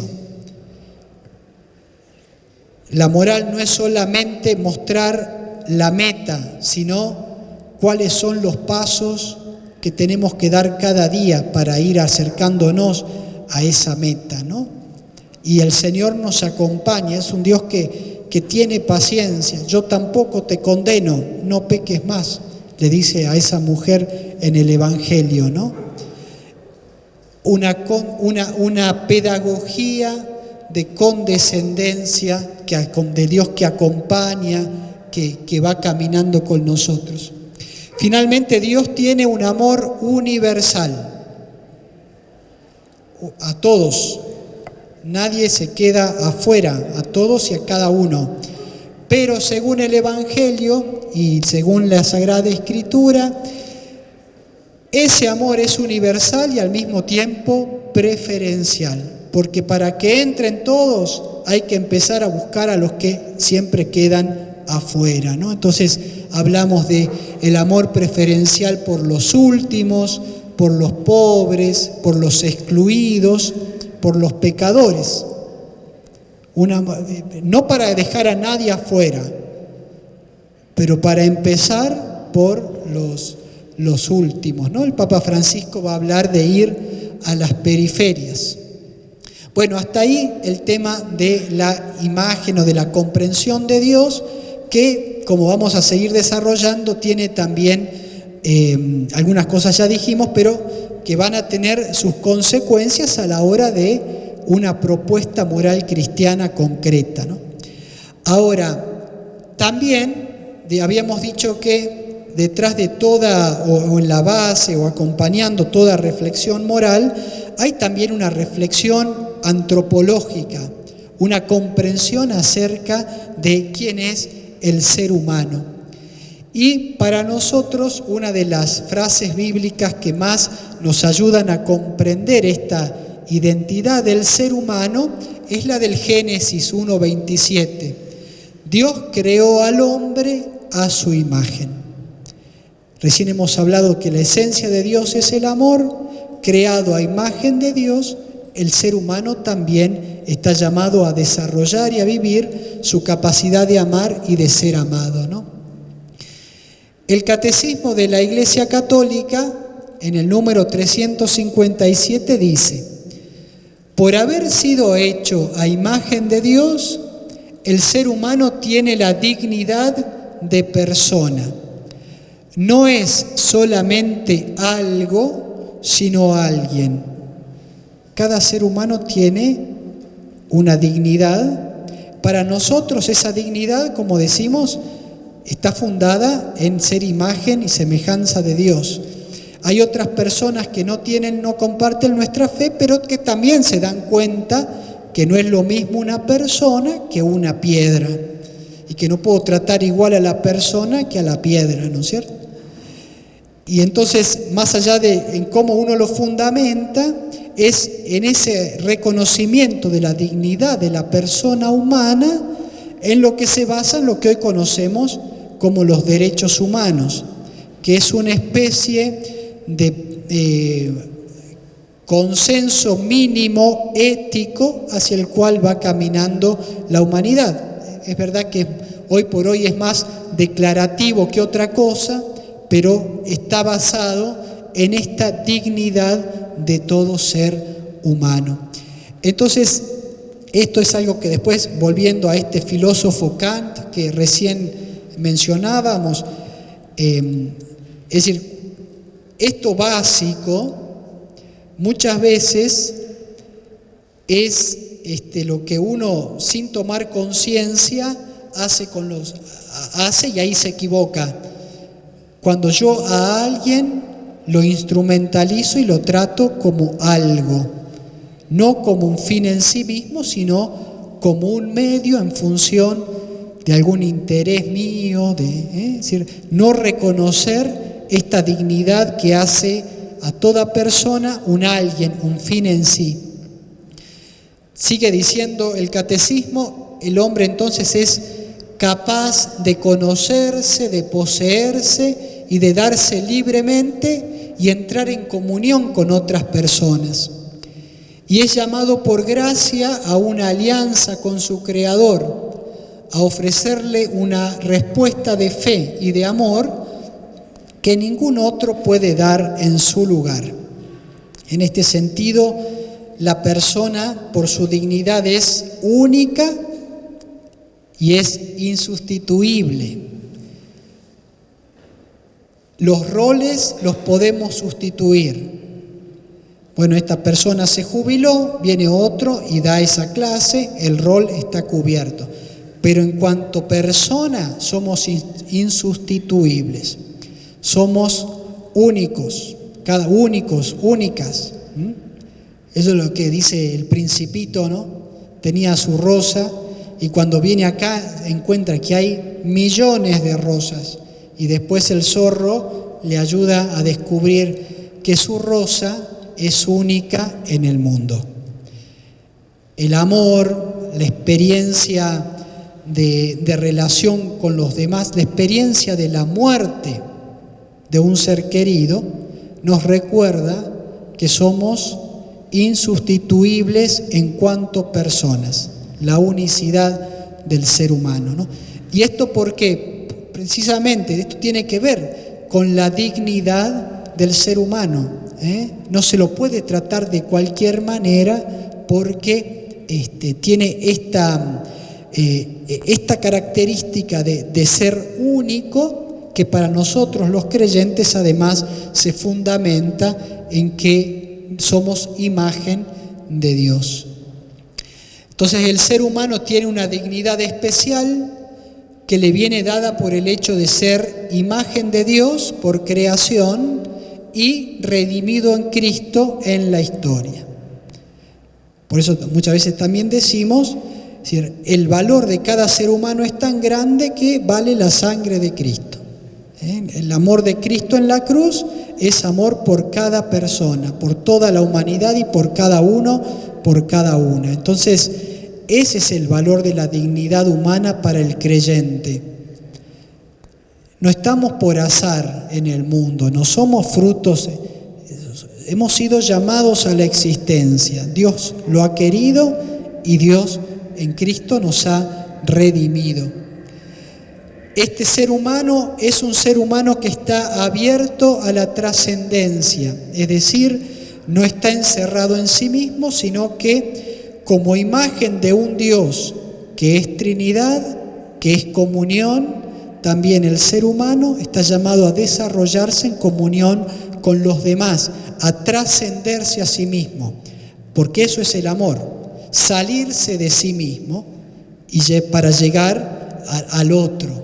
Olvidarse de sí para encontrarse en el servicio, en el amor al otro.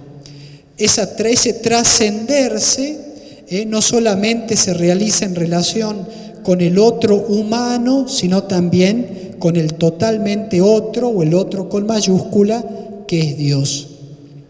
Entonces acá decíamos un poco para sistematizar esto, que el ser personal tiene un carácter de fin en sí, eso lo decía Kant, o de absoluto relativo, un filósofo español ya fallecido también, Zubiri, él hablaba de absoluto relativo. Dios es el absoluto absoluto, el ser humano tiene una realidad de absoluto, no porque esa absolutez le venga de sí mismo, sino porque está en relación con Dios, con el absoluto absoluto del cual es imagen. En el fondo está diciendo que es nuestra relación con Dios, con el absoluto, el que también nos hace participar relativamente, es decir, relacionalmente, de esa característica de fin en sí.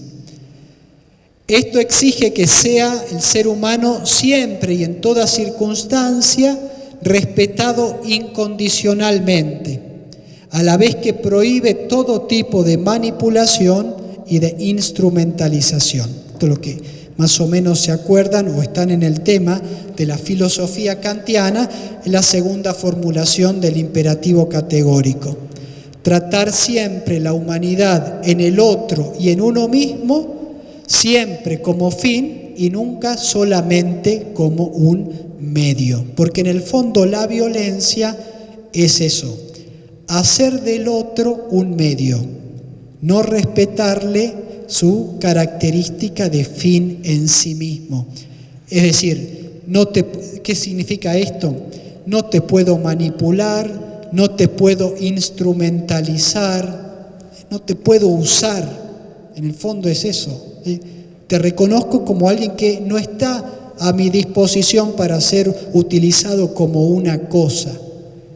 No te puedo usar solamente como medio, tengo también siempre que respetar tu humanidad como un fin en sí misma. Kant dice la humanidad en el otro y en uno mismo también.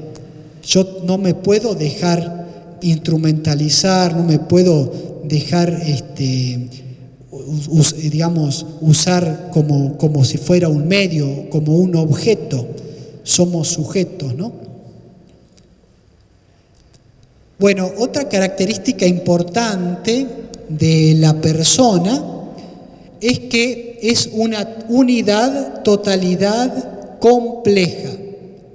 En ese sentido podemos hablar de un espíritu corporeizado o un cuerpo espiritualizado. No somos ni solo espíritu ni solo cuerpo. Somos las dos cosas, digamos, y no se puede separar. Son dos dimensiones de nuestro ser, ¿no? ¿Esto qué significa? Que también somos naturales. Esto tiene también otras, digamos, podemos seguir desglosando esto, ¿no? Somos naturaleza y cultura. Hay muchas discusiones éticas que hoy van por este lado. Si en el ser humano todo está ya dado, es decir, si somos pura naturaleza, o si en el ser humano todo se puede construir. No hay ninguna naturaleza que yo tenga que respetar, yo me puedo construir a mí mismo como se me ocurra, sin que haya ningún dato objetivo, ni biológico, ni psicológico, ni antropológico, que yo puedo ser lo que yo me perciba, ¿no? Me percibo silla y me puedo convertir en silla. Ni una cosa ni la otra. No estamos ya totalmente dados. Lo que somos y lo que estamos llamados a ser no está escrito en alguna esencia, en alguna parte, pero tampoco nos construimos desde la nada. Somos eso, somos naturaleza, lo dado, y somos cultura, lo que se nos da para que nosotros, a partir de lo dado, podamos construir, ¿no? Esto da para muchísimo.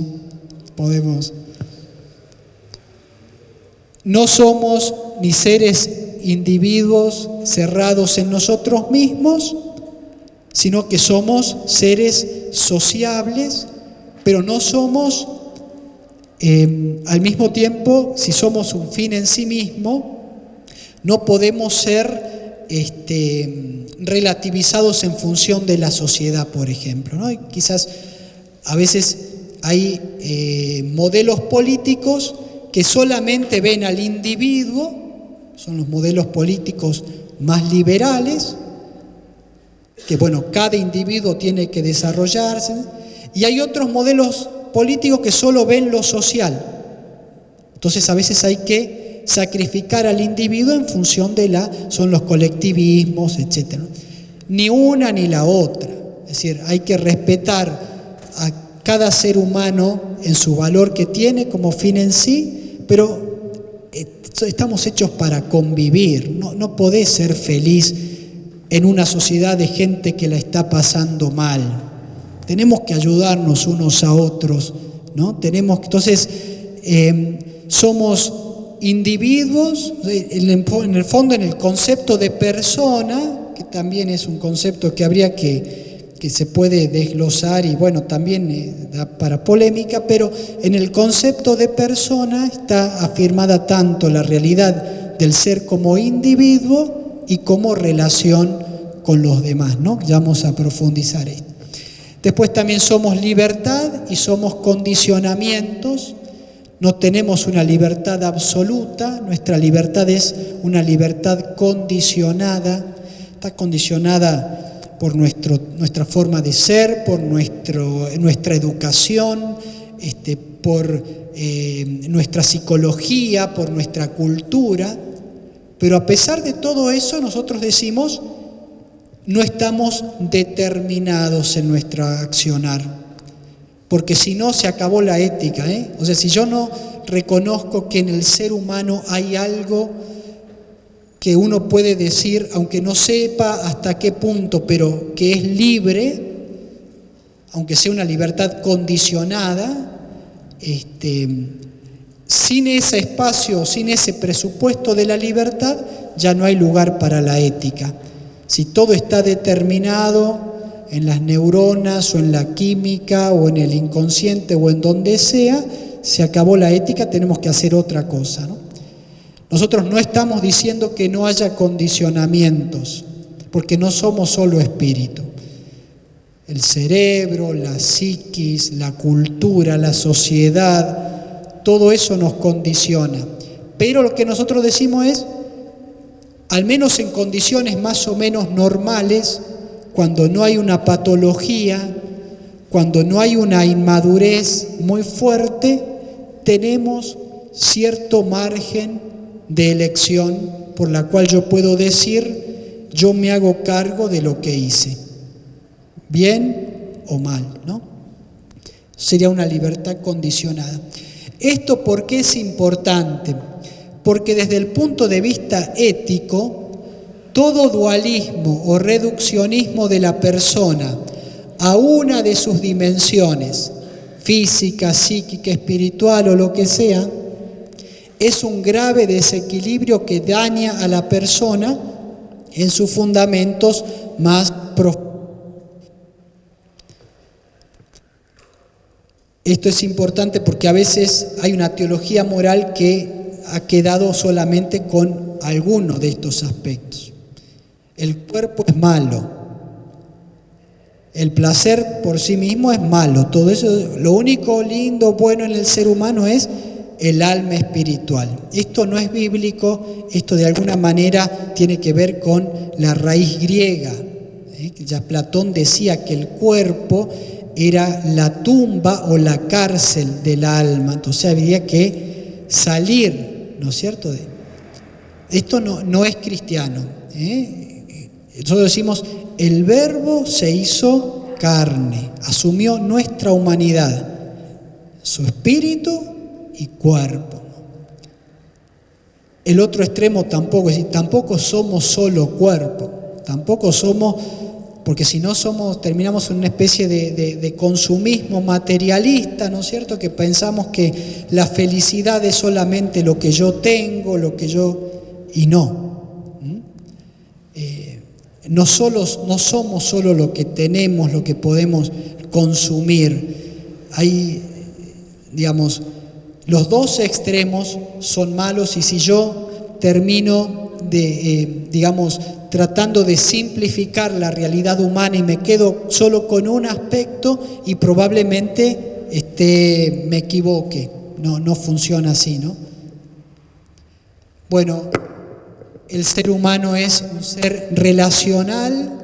Ser persona significa que la relacionalidad no es un añadido accidental al individuo previamente constituido, sino que el ser humano es constitutivamente desde, con, para, hacia, parecen las preposiciones, ¿no?, de las profesoras de lengua, hacia los demás.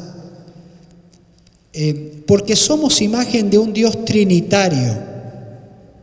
Por lo tanto, la comunión nos realiza como personas, nuestra relación con los demás, ¿no? El ser humano, lo que es, en gran medida se lo debemos a los demás, a lo que hemos recibido de nuestros padres, nuestra familia, nuestros docentes, casi todo, ¿no? Si nosotros hacemos nuestro aporte, evidentemente somos individuos, pero hemos recibido y estamos también en función de lo que nosotros podemos hacer por los demás. La persona solo llega a su plenitud en la medida en que se abre y se entrega en el amor sincero y comprometido a sus semejantes. La maduración y realización personal implica entonces comunión interpersonal y compromiso solidario.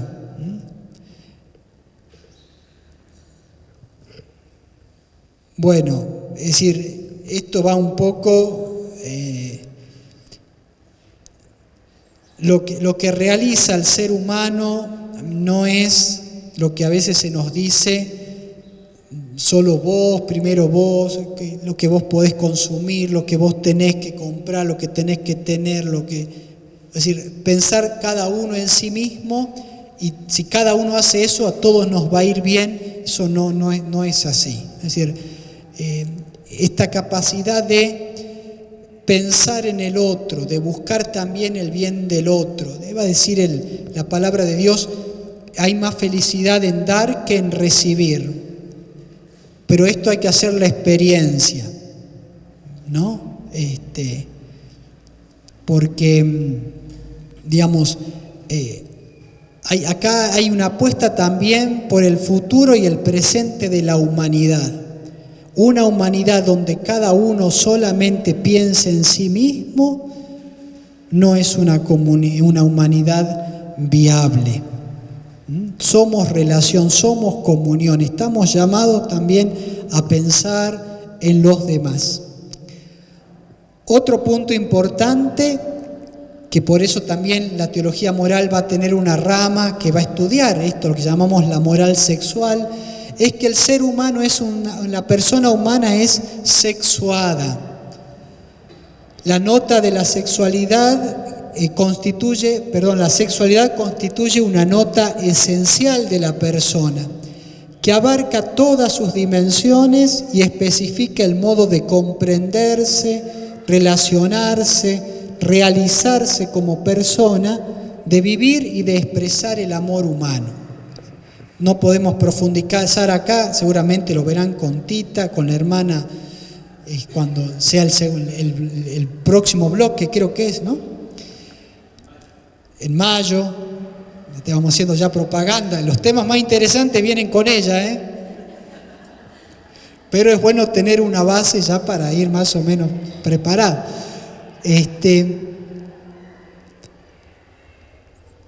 La sexualidad es lo que hoy se llama también sexualidad en un sentido integral. Algo vamos a decir también de la ESI, de la educación sexual integral, ¿no es cierto? Pero no se puede reducir la sexualidad, qué sé yo, al ejercicio de la genitalidad o simple. La sexualidad tiene que ver con el modo en que cada uno de nosotros nos percibimos, interactuamos con los demás. La identidad es una identidad cuya, digamos, donde la sexualidad es una característica que la constituye. Nuestro modo de vivencia de la sexualidad es fundamental para el modo en que nos relacionamos con los demás, para nuestros deseos y nuestros esfuerzos por alcanzar una vida feliz, para colaborar también en la felicidad de los demás. Es decir, por eso este tema es un tema al cual la teología moral le dedica también su reflexión, ¿no? Porque en cómo uno vivencia este aspecto o esta dimensión de la vida, bueno, depende mucho también el logro de esa vida o la realización o la felicidad que podamos alcanzar en la vida. Vamos rápido para cumplir con el horario. El ser humano también es un ser histórico. Significa que no es algo hecho, sino que se va haciendo. Es proyecto, es promesa, que se va realizando en el tiempo según etapas que debe recorrer responsablemente hacia la plenitud de la madurez mediante un largo, penoso, pero apasionante proceso de aprendizaje. Hay no me acuerdo bien, pero una historieta de Mafalda que dice que en la escuela de la vida el único problema es que el acto de egresado es un velorio, pero es así, ¿no es cierto? Es decir, somos seres históricos, nos vamos construyendo. Nadie puede decir, ya está, yo estoy de vuelta. Algunos están más de vuelta, sí, porque han vivido, pero aquellos que ya están más de vuelta, como decía un cura de nuestra congregación, también dice, la sabiduría es algo que es como un peine que la vida te regala cuando ya estás pelado. Entonces uno dice, ¿cómo no me di cuenta de esto antes? Pero es así. Todos aprendemos equivocándonos, acertando, recibiendo consejos, que a algunos no les damos bolilla, después nos enojamos cuando no nos aceptan nuestros consejos, pero hay cosas que las aprendés con la experiencia, muchas veces es así, para bien y para mal, ¿no? Pero somos, es decir, y Dios hoy hablábamos de la pedagogía y de la paciencia de Dios. Nos vamos creciendo, vamos madurando. El ser humano es un ser también cultural, no es pura biología, por eso nosotros tenemos una única humanidad, pero desde que hay memoria, esa humanidad es diversa, diversidad de costumbres, sobre todo diversidad de lenguajes, ¿no? La cultura nos no hay ser humano que sea un ser que no pertenezca a una tradición cultural. La cultura es una dimensión inherente de la condición humana. Es propio de la persona humana el no llegar a un nivel, esto dice la Gaudium et Spes 53 del Vaticano II, es propio de la persona humana el no llegar a un nivel verdadera y plenamente humano, sino es mediante la cultura, es decir, cultivando los bienes y valores naturales. Siempre pues que se trata de la vida humana, naturaleza y cultura se hallan unidas estrechísimamente, ¿no? Entonces, por eso la importancia de la inculturación también de las normas, de los valores auténticamente humanos, pero que tienen que poder expresarse, transmitirse en un lenguaje, en una formulación que sea culturalmente, socialmente comprensible. Bueno, de la afirmación antropológica del ser humano como imagen de Dios en Cristo por el Espíritu, se deducen evidentes consecuencias para la relación del ser humano consigo mismo, con los otros, con lo otro que es el medio ambiente y con el otro con mayúscula que es Dios, ¿no? Bueno, y aquí hay algunas diapositivas que siguen, esas las van a ver ustedes después tranquilos en su casa cuando se suba esto al aula, y dejamos acá